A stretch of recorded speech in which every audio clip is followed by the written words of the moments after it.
istorijos vadovėlis 10 klasėje, 2 gimnazijos klasėje laikas 10. Dar kartą pasikartoju, kokia jo yra dabar parengimo stadija. Tai yra vadovėlio pirma dalis yra jau parašyta, ją nagrinėja Valstybinė lietuvių kalbos komisija. Šiuo metu vyksta vadovėlio maketavimo darbai ir pirma vadovėlio laikas 10 dalis pasirodys rugsėjo mėnesį.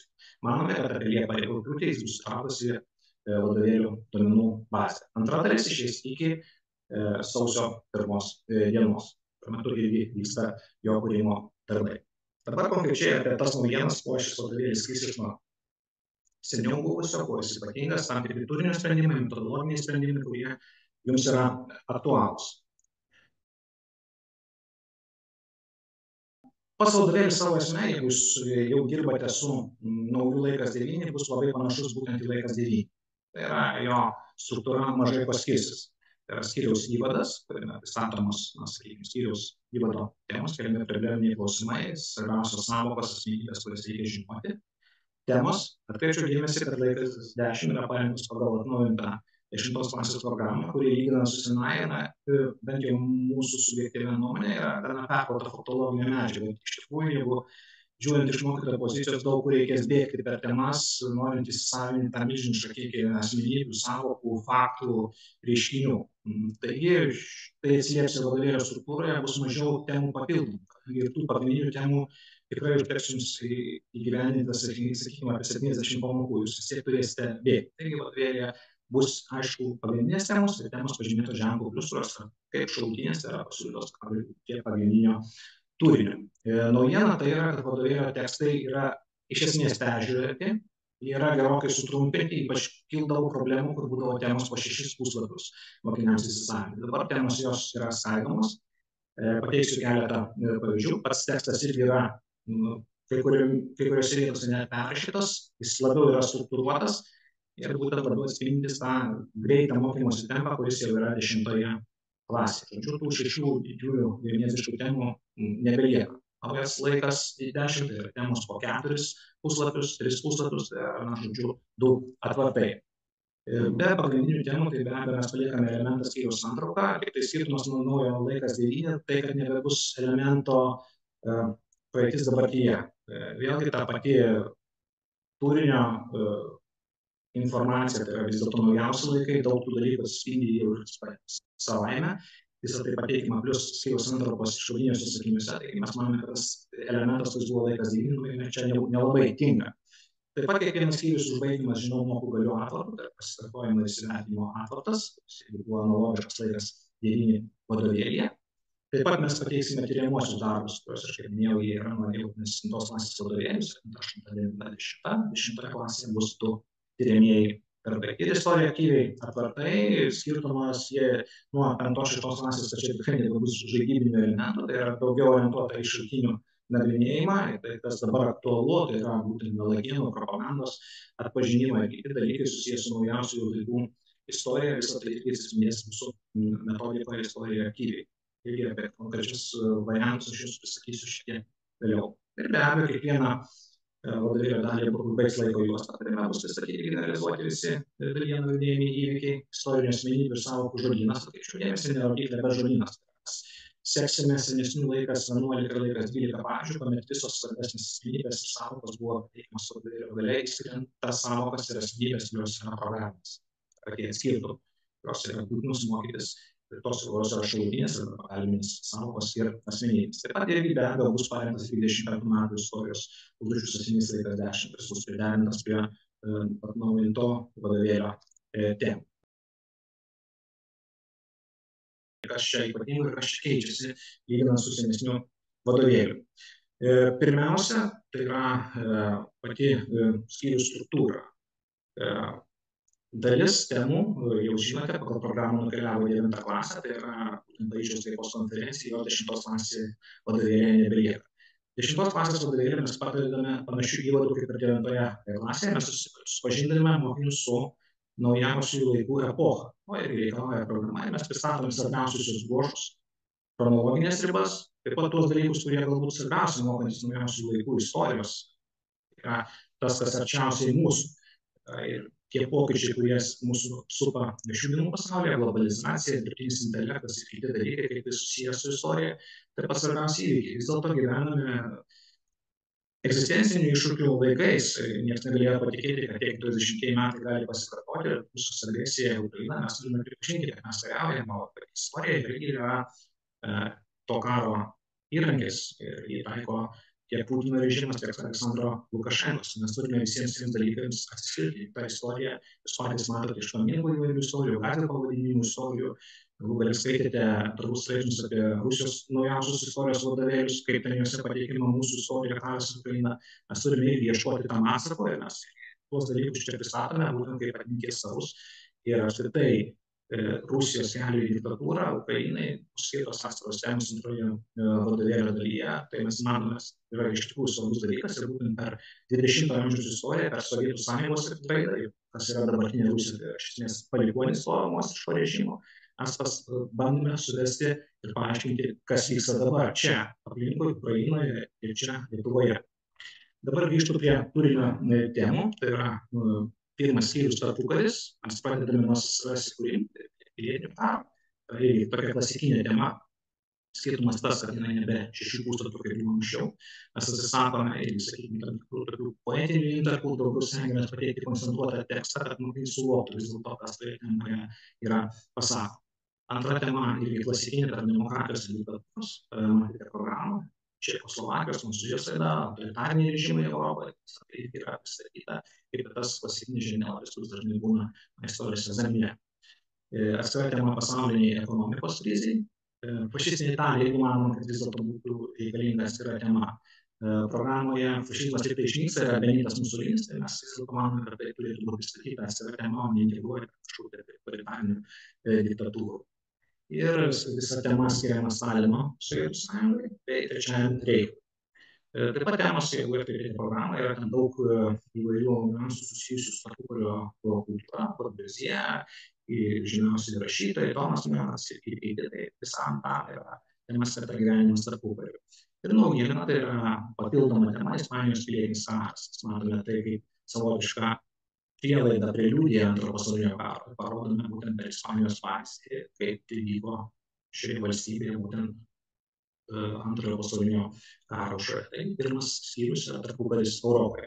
Išlaikome irgi tą patį skirstimą, tai yra vienas skyrius yra skiriamas Europos arba pasaulio istorijai, o sekantis skyrius yra skiriamas Lietuvai, lygiai trečios epochos įvykiams. Taigi nepriklausoma Lietuva irgi klasikinė tema, tai nepriklausomybės kovas, atskira tema Lietuvos ir Lenkijos kovoms, steigiamasis Seimas, Klaipėdos krašto prijungimas, Antanas Smetonos autoritarinio režimo neįsitvirtinimas ir naujiena tai, kad tarpukario Lietuvos ūkis, kultūra yra skaidyta į atskiras temas. Tema yra Lietuvos visuomenė. Vėlgi čia kaip dirbti, kaip suvesti atskiras temas mes pateiksime teminiuose planuose rugpjūčio mėnesį, nes iš tikrųjų egzistuoja irgi daug galimybių temas apjungti, dalį praleisti, nes vis dėlto tas 10 klasės turinys yra tikrai gana sudėtingas ir perkrautas faktologinė medžiaga. Be abejo, jūs galbūt skirsite didesnį dėmesį klasikiniam politiniam temam, mūsų kultūrą, ūkių, stengsitės juos padėti šiek tiek šalinti. Mes tos patarimus įvykuosime ir tai atsispindės mūsų planuose. Ir atskira tema Baltijos šalys, kaip irgi reikalauja programa. Toliau skyrius skirtas yra Antrajam pasauliniam karui. Čia didžiausios temos irgi susijusios vis dėlto su temų struktūra. Matėme, kad kai kurios temos yra per daug apkrautos, tai yra 6 puslapių temos, jas vis tiek mokytojai skaidydavo, nes tikrai reikia sutikti, kad per vieną pamoką išdėstyti visą Antrojo pasaulinio karo pradžią nuo Lenkijos užpuolimo iki Keisto karo yra gana sudėtinga. Tai mes tas temas skaidėme. Pirma tema pristato būtent priežastis. Tuomet atskira tema Adolfas Hitleris ir Stalinas dalinasi Lenkiją. Manome, kad čia svarbu dėti akcentą būtent sąlytė su šiais laikais. Vis dėlto mes matome ir iš Putino kalbų, kad ta istorija, Ribbentropo-Molotovo pakto istorija, jiems yra svarbi ir mes norime paaiškinti, kaip iš tikrųjų buvo, rodyti, kaip jie susidorojo su Lenkija ir pateikiant taip savotišką pavyzdį šiems laikams. Ir atskira tema žiemos karo statutas, vėlgi, jeigu mes pažiūrėsime diskusijas viešoje erdvėje, vienas iš svarbiausių klausimų iš tikrųjų Lietuva turėjo priešintis šitais metais. Mes pateikėme Suomijos pavyzdį, įdėmė ir specialiai būtent parodyti, koks kelias galėjo būti ir iš tikrųjų, kur mes būtume įsigelbėti. Suomijos karo, žiemos karo, tas yra tema. Ir po to seka atskira tema Hitlerio triumfui vakaruose iki oro kautynių dėl Britanijos, toliau visos temos irgi panašiai, kaip buvo nacistinė vadovėlė laikas 10, tai yra SSRS ir nacistinės Vokietijos karas, Trečiojo reicho žlugimas, atskira tema Antrojo pasaulinio karo pabaigas yra būtent Japonijos sutriuškinimai, karo blogis ir nusikaltimai. Ir Antrojo pasaulinio karo pasekmės yra būtent politiniai padariniai pasaulinio karo ir teritoriniai pokyčiai Europoje pristatomi šioje temoje. Taigi ta Antrojo pasaulinio karo tema skyrius jis yra gana išsiplėtęs ir labiau išsiplėtęs negu buvo anksčiau laikas 10 vadovėlį. Ir lygiai grečiai tai mes jau matome ketvirtą skyrių, tai yra Lietuva karo audrose. Kalbame pirmoje temoje apie 3 ultimatumus Lietuvai, okupacija 40 metų, kaip pasikeitė gyvenimas Lietuvoje po okupacijos, Birželio sukilimas, ir jam skirime vis dėlto deramą vietą, nors įmanoma savotiškai ištirti iš mūsų istorijos atminties. Ir jau konkrečios temos jau nacistiniai Vokietijai ir jos okupacija. Lietuvoje didžiulė tragedija ir būtent pats okupacinio režimo pobūdis. Dabar temų pavyzdžiai ir įvadų.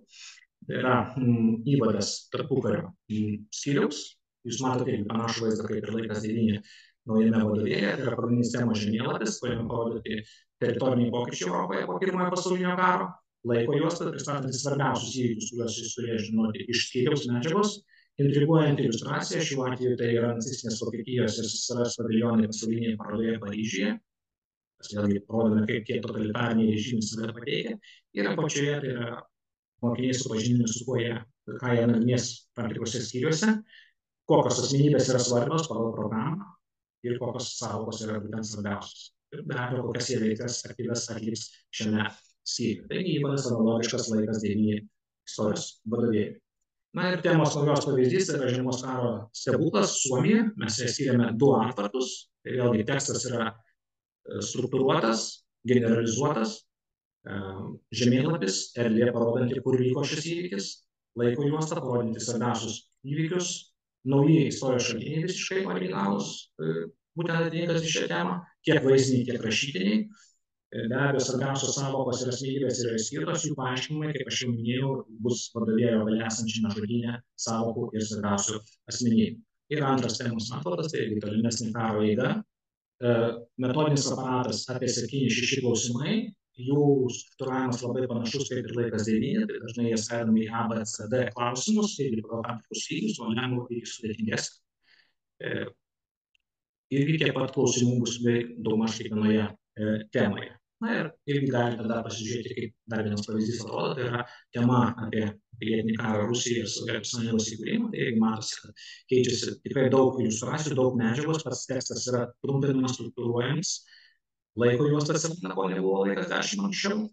Ir taip pat klausimai jų yra žymiai daugiau, jie yra suvesti ir surišti su iliustracinė medžiaga, vaizdiniais ir rašytiniais istorijos šaltiniais. Ir pati visa schema ir struktūra yra tokia pati kaip naujo laikas 9.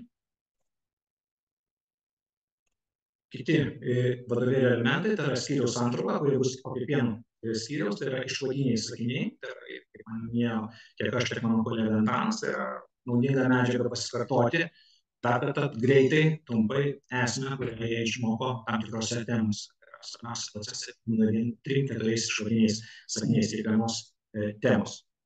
Na ir istorija aktyviai, jūs matėte laikas 9 mūsų vadovėlį, tam buvo irgi pateikiamas tam tikros teorinė medžiaga, tiek rekomendacijos, kaip nagrinėti tam tikrus istorijos šaltinius. Mes tai tęsime ir būtent 20 amžius, naujausių laikų istorija yra dėkinga tai, kad visą šaltinių spektrą pasipildo tokie dalykai kaip istorinės nuotraukos. Jų iš tikrųjų yra gausu. Mes pateikėme trumpą teorinį pristatymą, būtent kaip nuotrauka tapo istorijos šaltiniu, į ką reikia atkreipti dėmesį ją nagrinėjant, darbo veiksmai nagrinėti tam tikrą nuotrauką. Išnagrinėtos nuotraukos pavyzdys, tai mes pateikime tam tikrą pjūvį, kiek informacijos gali tam tikrą nuotrauką pateikti, taip pat pavyzdys, kaip tos nuotraukos gali būti klastojamos. Tai yra Stalino laikų klastotė, būtent iškarpytas procesis iš Lenino pasisakymų. Taigi visi šie dalykai man gali teikti tam tikrą pamoką, jeigu jūs turėsite laiko, be abejo, leisti mokiniams savarankiškai įsisavinti būtent šią metodiką, tai yra istoriją aktyviai. Bet nuotraukų nagrinėjimo 10 klasėje mes paliekame politinius plakatus, manome, tai dėkinga ypač tiem totalitariniam režimams. Tas plakatų spektras yra iš tikrųjų gausus, tikrai yra daug naudingos istorijų medžiagos, taip pat istoriniai atvirukai, kas yra kalbama tarpukario Lietuvą, ir palikimas yra nemažas. Prie naujesnių, tai yra istorinio meno kūrimas, kūrybiškumo kompetencijos, skaitmeninės kompetencijos ugdymas, viena. Taip pat naujas istorija aktyviai, tai yra problemų formulavimas ir sprendimas mokantis istorijos. Čia mes vedame į tai, kad vis dėlto jau 12 klasiai, šiemet paskutinis seno formato egzaminas, kitais metais laukia teksto argumentuoto kūrimo užduotis. Aišku, dar kyla daug diskusijų, neaišku, galutinė jos forma, bet manome, kad jau nuo 10-9 klasės mokinius jau reikia tam rengti ir bandyti juos kurti tam tikrus trumpus istorinius tekstus, remiantis tam tikrais istorijos šaltiniais. Ir tą metodiką reikia pas mus jau bus 10 klasėje. Ir kaip minėjau, iki 10 klasės pristatymo pradžioje, istorijos falsifikavimas vadovėliuose, tai irgi yra savotiškas atsakas į putinistinės Rusijos istorijos vadovėliuose, ir visas skelbiamas melagienas, propaganda, kaip mums nepasiklysti joje, kaip atpažinti, kaip kritiškai vertinti įvykius, tai kas ateina pas mus ir per socialinius tinklus, per kitus informacijos kanalus, atsirinkti tai, kas iš tikrųjų įvyko ir kas yra melagiena. Ir tyrimas, jeigu atkreipsite dėmesį, 10 klasės programoje kalbam apie nacių lagerį, kitas holokausto atminties vietas, tai mes irgi pasiūlysime tyrimą šią temą, tai yra Antro pasaulinio karo nusikaltimų vietos Lietuvoje. Būtent supažinsime su šiuo trauminės atminties paveldu per tam tikrą metodiką. Ir žinomų galių atvartas, jis irgi yra analogiškas laikas 9 šablonai. Ir iš pradžių mes pateikime paprastas užduotis, tai yra svarbiausių sąvokų apibūdinimų, susijimai su tam tikrais istorijos reiškiniais. Istorinės asmenybės šiek tiek pakeitėme užduotį, iš tikrųjų prijungėme istorinę erdvę, kad jie susietų tam tikrus diktatorius su tam tikromis valstybėmis ir taip pat nagrinėtų žemėlapį. Tas pats klasikinis žemėlapis demokratijos diktatūros Europoje tarpukariu. Klasikinė užduotis laiko juos, tai yra svarbiausi istorijos įvykiai, kurie buvo nagrinėti šiame skyriuje. Toliau vertinu užduotis, manome, kad vėlgi neturi būti vien tik paprastos užduotis, turi būti ir kūrybiškų, ir kūrenčių. Ši užduotis yra gimusi iš būtent daug perspektyvios istorijos požiūrio, tai yra tam tikras įvykis vertinimas iš kelių grupių visuomenės kampų, tai šiuo atveju mes kalbame apie Hitlerio teiginį valdžią, jį gali vertinti tam visuomenės elementai. Tai yra sudėtingesnė be abejo užduotis, reikia didesnių gebėjimų vaikams atlikti, bet be abejo tokias užduotis jau reikia mokytis atlikti, tai yra vis dėlto 10 klasė gimnazija. Ir be abejo klasika, tai yra istorijos šaltinių blokų nagrinėjimas, tai yra karikatūra, vaizdinis šaltinis ir istoriko tekstas, tai yra antrinis istorijos šaltinis Deiviso, ir ten čia yra visa grupė klausimų skirtų nagrinėjimų. Ir taip pat vėl mes prašome sukurti rašinį, prašome ieškoti šaltinių. Vėlgi tokiais klausimais norime pabėgti nuo to kopijavimo. Jūs patys matėte užduočių sąsiuvinius išspręstus internete klaidžiojančius, tais uždaro tipo klausimais, viskas yra sutvarkyta, elementariai moksleiviai jie išmanūs, jie tos paprastus klausimus rašto kaip priešus. O kūrybiškos užduotis mes matome tuščius blokus neužpildytus. Tai galbūt čia yra būdas bandyti prie jų prieiti ir pabandyti paskatinti šiek tiek istoriją pažiūrėti į tai ir išvengti to elementaraus užduočių paprastų kopijavimo. Be abejo, pasitikrint atvaizdą, tai yra dabar tu gali, jūs tokį pat matėte naujame laikas 9, tai yra tam tikri teiginiai, pagal juos mokinys gali pasitikrinti, kaip jis gali atsakyti į tam tikrą teiginį, kaip jis įsisavino tam tikrą temos medžiagą. Tokia būtų pagrindinė mūsų laikas 10 struktūra. Aš bėgdamas į priekį pasakysiu, kad antros dalies turinys bus rudenio, jame taip pat bus tai, kas yra programa. Tai yra šaltasis karas, Sovietų Lietuva. Daugiausia pokyčių turbūt liečia šių laikų pasaulį, nes laikas senesnis vadovėlis išėjo 18 metais naujausioje versijoje, per tą laiką iš tikrųjų mes turime labai didžiulius pokyčius. Čia tikrai atsiras vietos temoms, globalizacijai platesniai, Rusijos režimų diktatūrai, kaip Rusija iki to nuėjo, ir be abejo karui Ukrainai, kuris manome yra vienas iš svarbiausių temų vadovėlių. Kartais sakom, kad istorija mėgsta kartotis, mes matome, galbūt ne visas, bet tam tikrai reiškiniai, mes grįžtame į tam tikrą situaciją, kai iš tikrųjų mus dėsia didžiulės egzistencinės grėsmės ir mes turime apie tai žinoti ir tam ruoštis.